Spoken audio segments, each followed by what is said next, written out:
Greatness is not this wonderful, esoteric, elusive, God-like feature that only the special among us will ever taste. You know, it's something that truly exists in all of us. You and I have an image of ourselves. It's how we see ourselves. I know there's a reflection come back from the mirror. I can see me. That's a reflection of my physical being. But that's not how I see me. I see me in my mind. And it's based on information that I have on me. Some people have a lot of false information, so they've got a very false self-image. Anything that you're going to do is dependent on how you see you. If you can teach people to stand up in the face of the things they're afraid of, they get stronger. And you don't know what the upper limits to that are, because you might ask yourself, like, if for 10 years, if you didn't avoid doing what you knew you needed to do, what would you be like? There's no reason to have a plan B because it distracts from plan A. He who says he can and he who says he can't are both usually right. What would happen if, for some reason, we ignore somebody unlocked 100% of the cerebral capacity? 100%? Yes. I have no idea. The first step before anybody else in the world believes it is you have to believe it. It's very simple. This is what I believe, and I'm willing to die for it. Period.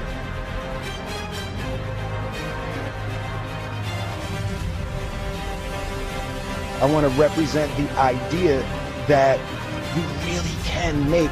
I just believe that. I believe that I can create whatever I want to create.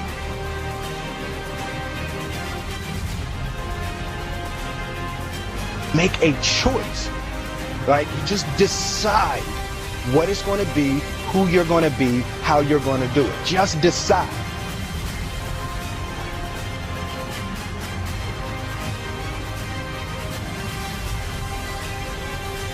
If you are not making someone else's life better, then you're wasting your time.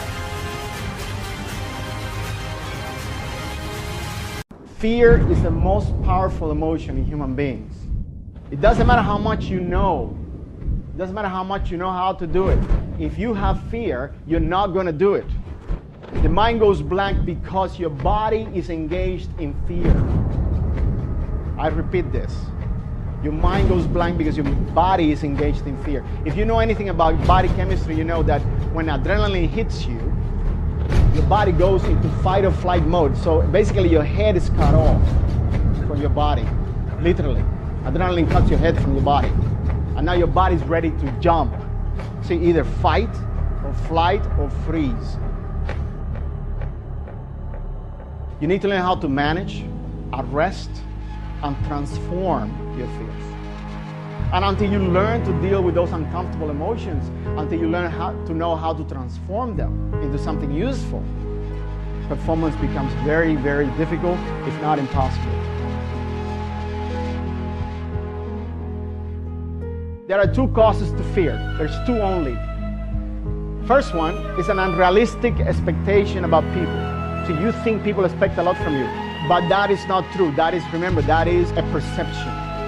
People don't care as much as you think. People don't care, guys. Now, the second cause of fear is far more important and far more difficult to get rid of. And this one you wanna watch closely is a negative view about yourselves. You view yourselves negatively. You know, not good looking enough. I don't have the right clothes. I don't have the right haircut. So if you're a perfectionist, you think something is wrong with you, all of that creates a lot of fear. So you need to go in there and unlearn that pattern.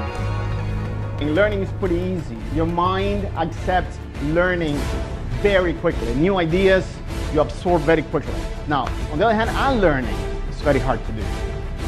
Very fucking hard to do. Real learning is unlearning. To de-learn an old behavior, it takes a lot, because it threatens your identity. It threatens who you are today. If you've been eating French fries your entire life, and I say now, you know what? You're only going to eat carrots now. Your body doesn't accept that very quickly. What your body is doing and your mind is doing is actually following a pattern that's been there for a while. And it gets deeper, guys. It gets deeper. And that's the beginning of the process of de-learning. I question your patterns. I start by questioning them.